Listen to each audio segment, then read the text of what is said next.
Herbert Hoover, former President of the United States, once said, "Recently, in my opinion, there's been too much talk about the common man.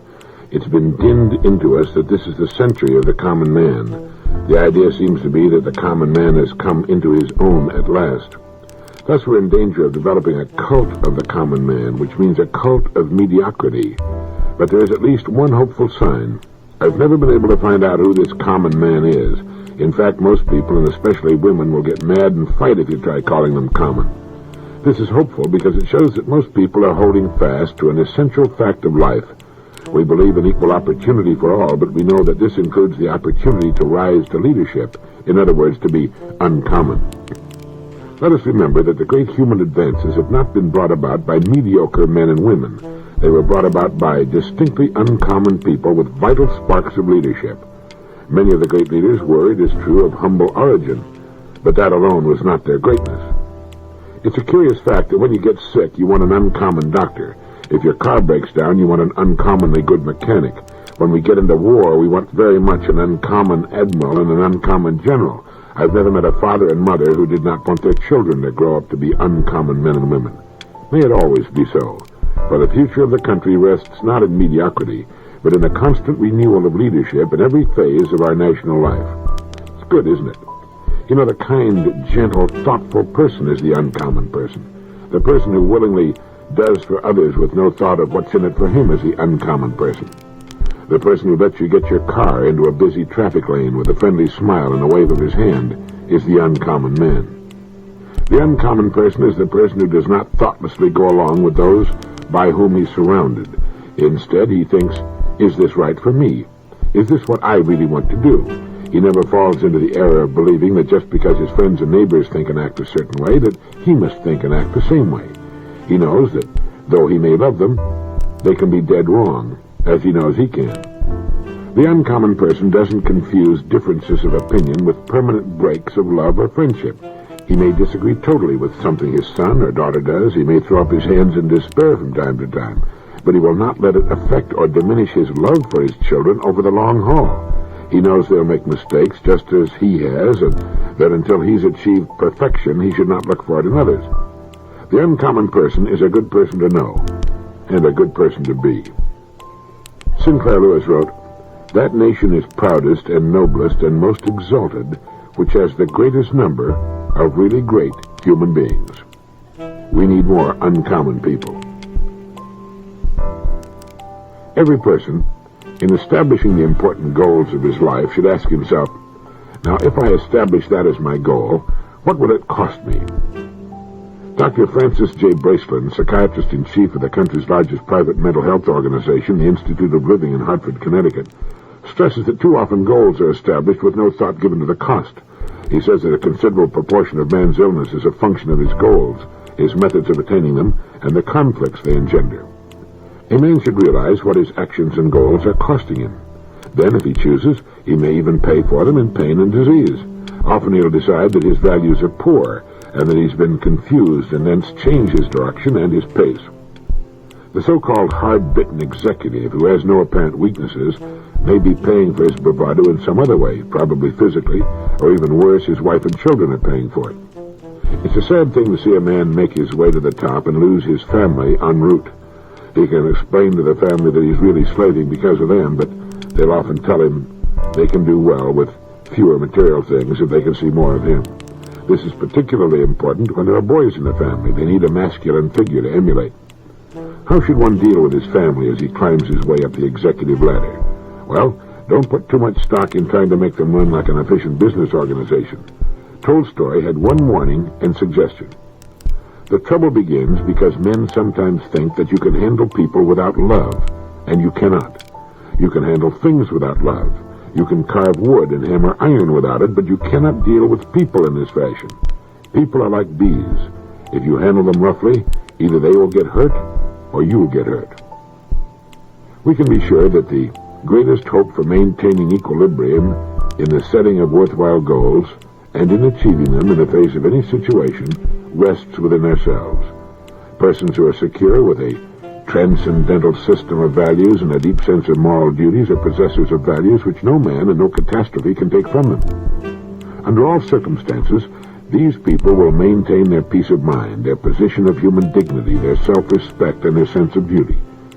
It would be worthwhile, the doctor goes on to say, for each of us to pause and take stock of himself. It would even make our jobs more meaningful. We might even find out, like Brutus, that the trouble is not in our stars, but in ourselves. Good advice. Nothing can be achieved without paying the price for it. Whatever you move over here will have a corresponding effect over there. People seem to often forget this. A man without a goal is like a ship without a rudder, but in choosing his goals, he needs to thoughtfully balance the cost. He must be true to himself, but he must also be true to those he has of his own free will involved in his life. The trouble begins because men sometimes think that you can handle people without love, and you cannot. You can handle things without love. You can carve wood and hammer iron without it, but you cannot deal with people in this fashion and succeed. Creative and productive people are not creative and productive for the benefit of others. It's because they're driven by the need to be creative and productive. They'd be creative and productive if they each lived on a deserted island and simply had to stack what he produced in a big pile with no one benefiting or even aware of what he was doing. You'll hear people say that we're happiest when we're serving others, and that's true, but it's not true because of any great altruism on our part. It's true because we experience the joy of producing something. That others benefit from it is fine, but only secondary. It's good to know that others benefit from and enjoy what we produce. There's satisfaction in that, ego satisfaction, and the desire to produce more. If everyone continually rejected our creative or productive efforts, we might become sullen and resentful. We might even stop all efforts for a while.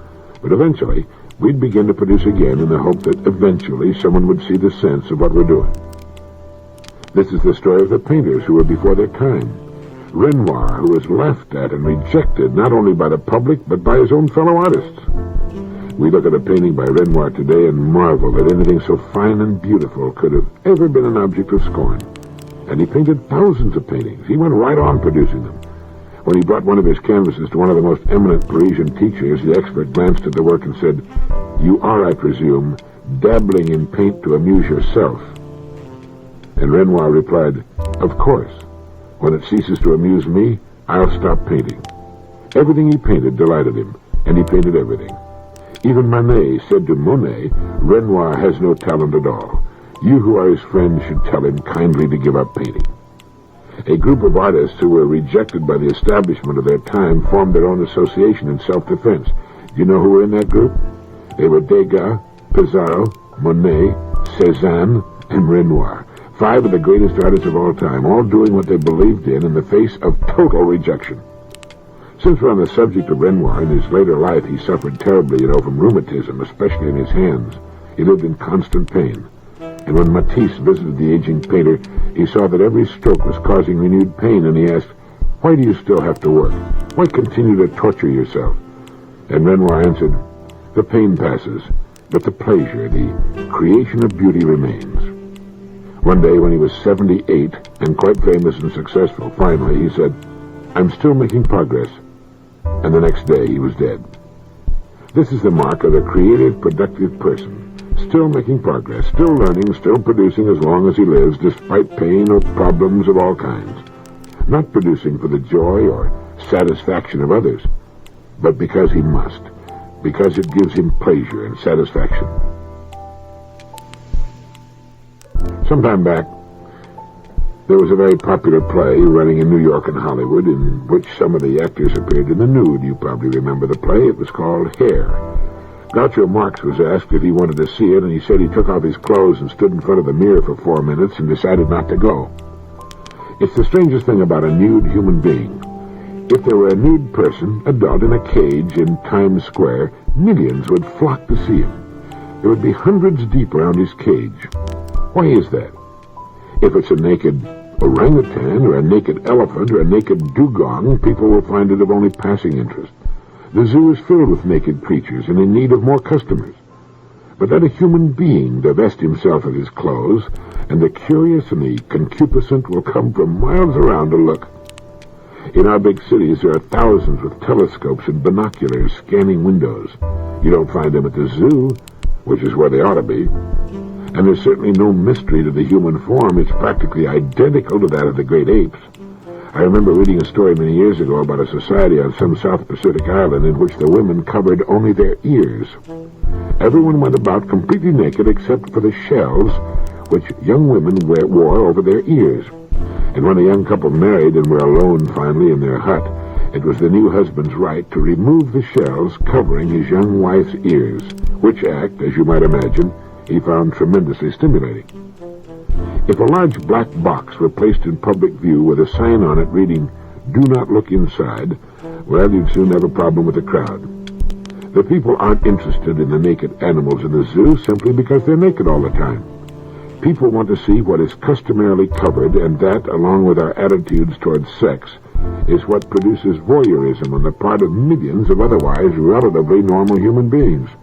People who live in nudist camps are, in my opinion, out of their minds, but at least there's no longer any need for the binoculars or standing in line to see a stage play in which members of the cast appear in the nude. The reason I say people who dwell in nudist camps are out of their minds is simply because it's much more comfortable and physically safer to wear clothes. Clothes for a human being take the place of the animal's coat or thick protective hide. It's much more comfortable to sit on the ground or a chair or a rough board with clothes on than it is without them. Moreover, the human being appears ridiculous without clothing unless love is there. Except for children, who are beautiful in any state, a very small percentage of adult human beings look good in the nude. The rest are ludicrous, and the kindest thing they can do is remain as fully clothed as possible, on the stage or off. Clothing was one of the greatest inventions of all time, and we should take full advantage of it. The next time you're intrigued by a play or motion picture in which the big deal is nudity, do what Groucho Marx did. Stand in front of a mirror with nothing on, and you'll probably decide not to go. On the occasion of his 75th birthday, Mark Van Doren, the American writer, poet, critic, and educator, was interviewed by a reporter for Life magazine, and one of the things he said stuck in my mind. I've saved this. He said, "It takes courage to be happy." And in those 6 words, he said a great deal. Any person can wallow in misery and self-pity. It's easy to rail against the world and its injustices. Easier still to sit down and do nothing, like the famous hound dog with its tail in the crack. But it takes courage to be happy. When he said it takes courage to be happy, he didn't mean happiness today or tomorrow or a week from next Thursday. He meant to be happy as a general, relatively constant way of living. To be a happy person as opposed to a generally unhappy person. And it does take courage of a high order. The world is full, it seems, of the "it's too good to last" or "it's just my kind of luck" people who expect bad luck and rejection as confidently as they expect the sun to rise the next morning. They're people who were given bleak and disappointing starts in life. Tolstoy said man is meant for happiness, and this happiness is in him, in the satisfaction of the daily needs of his existence. And La Rochefoucauld said, happiness is in the taste, and not in the things themselves. We're happy from possessing what we like, not from possessing what others like. Rudolph Flesch quotes Jane Austen, a passage that I think is very revealing. She wrote, "No temper could be more cheerful than hers, or possess in a greater degree that sanguine expectation of happiness, which is happiness itself." That sanguine expectation of happiness, which is happiness itself. It is in the expectation of happiness that much of happiness itself is found, and it takes courage to expect happiness. Balzac wrote, "All happiness depends on courage and work." I've had many periods of wretchedness, but with energy and above all with illusions, I pulled through them all. My old favorite, George Santa Anna, said happiness is the only sanction of life. Where happiness fails, existence remains a mad and lamentable experiment. Bertrand Russell put it well when he said, "Contempt for happiness is usually contempt for other people's happiness, and is an elegant disguise for hatred of the human race." The Chinese philosopher Lin Yutang said, "I've always been impressed by the fact that the most studiously avoided subject in Western philosophy is that of happiness." A French philosopher said much the same as did Mark Van Doren. He said, "To live, we must conquer incessantly. We must have the courage to be happy." We've all seen people seriously handicapped in one way or another who are wonderfully cheerful and happy people, and we've wondered how they do it. We've said to ourselves, "I don't think I could be happy if I had his or her affliction." These people are happy because they're courageous and because they don't like the alternative. Robert Louis Stevenson, a real expert in the happiness department, despite his affliction, said there's no duty we so much underrate as the duty of being happy. One of the enriching blessings of growing older all the time is that it has a way of improving one's sense of humor, or at least it should. The person without a good sense of humor is a person to avoid as though he were a known carrier of the bubonic plague. Horace Walpole once said, "I have never yet seen or heard anything serious that was not ridiculous." Now take your time on that one, but the longer you think about it, the truer and the funnier it becomes. It's worth repeating. I have never yet seen or heard anything serious that was not ridiculous. And Samuel Butler said, the one serious conviction that a man should have is that nothing is to be taken seriously. It's been said that seriousness is the only refuge of the shallow. Oscar Wilde said it's a curious fact that the worst work is always done with the best intentions, and that people are never so trivial as when they take themselves very seriously. I remember when I was in the service, the toughest job I had was to keep from laughing at the wrong times, during an admiral's inspection, for example. There's nothing funnier than the seriousness of the military, especially high-ranking military. The fancy costumes, the panoply, the shining sabers, the serious faces, it was all to me hilariously funny. As Oscar Wilde said, people are never so trivial as when they take themselves very seriously. We can be serious about situations. When a youngster is ill or hurt, or somebody says the wrong thing to your wife, you can get very serious about the situation in a hurry. But that's not taking ourselves seriously. That's different. The thing that bothered me about Hemingway, as much as I admired his work, and still do, was that I thought he tended to take himself too seriously. He didn't seem to be able to laugh at himself, and I think he suffered. I think his work suffered from this flaw in his character. I found it a good rule of thumb to be slightly suspicious of anyone who takes himself too seriously. There's usually something fishy there someplace. I think this is why we love children so much. Life is a game to them. They'll do their best at whatever work is given them, but they never seem to lose their ebullient sense of humor. There's always a sparkle of humor in their eyes. When a child lacks this, he's usually very sick or in need of help. Dictators are famous for their lack of humor. The mark of the cruel person is that he doesn't seem to be able to see anything funny in the world. And speaking of a sense of humor, this was what was so great about Mark Twain. No matter how serious the subject, he could find the humor in it and bring it out. Will Rogers, too. All the great comedians have this ability to see what's funny in the so-called serious situation. They can poke fun at themselves. And the study of humor is one of the most interesting. What makes people laugh? There are those who believe that a sense of humor is the only thing that has kept the human race from totally extinguishing itself. So keep your sense of humor at all costs. As the man says, you wouldn't be as concerned about what other people think of you if you realized how seldom they do. Lin Yutang, the famous Chinese philosopher, has written, "We don't know a nation until we know its pleasures of life, just as we do not know a man until we know how he spends his leisure. It is when a man ceases to do the things he has to do and does the things he likes to do that the character is revealed. It is when the repressions of society and business are gone, and when the goads of money and fame and ambition are lifted, and a man's spirit wanders where it listeth, that we see the inner man, his real self." Have you ever thought much about that? Your leisure gives you away. I used to know a man who was head of a very large commercial empire. Beginning with nothing but ambition, he became a multimillionaire and finally retired as head of this far-flung company. He bought a large and magnificent yacht with which to cruise the world. And do you know what he did with his free time?